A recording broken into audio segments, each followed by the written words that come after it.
இன்னைக்கு தமிழ்நாட்டுல நான் சொல்ல சார், கனிமொழி போன தேர்தலில் சொன்னது என்ன, இந்தியாவிலேயே அதிகமான இளம் விதவைகள் இருக்கிற மாநிலம் தமிழ்நாடு.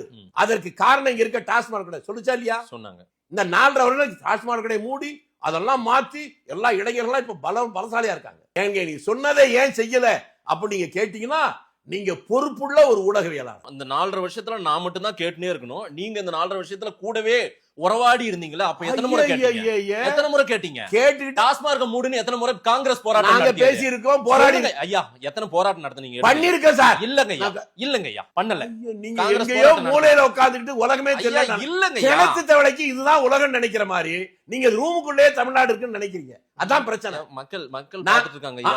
தெளிவா காங்கிரஸ் போராடிச்சாங்க. ஆமாங்க, மக்களே காங்கிரஸ் போராடினாருங்க ஐயா. இவர்தான் போராட்டம். ஐயா நான் என்ன கேக்குறேன், நீங்க தானே சொன்னீங்க தேர்தல்ல, எதிர்த்து காங்கிரஸ் நீங்க தானே சொன்னீங்க தேர்தல்ல நாங்கள் வந்தால் டாஸ்மாக் கடையை மூடுவோம் சொன்னீங்களா இல்லையா?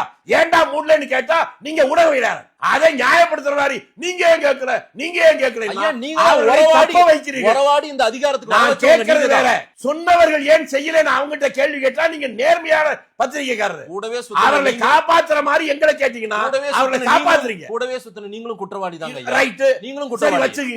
அதை எதிர்த்து 2 பேரும் போராடுவோமா? நானும் குற்றவாளி, நீங்களும் குற்றவாளி. நம்பி போராட முடியாது, காங்கிரஸ் நம்பி போராட முடியாது. நீங்க ஊப்பியா?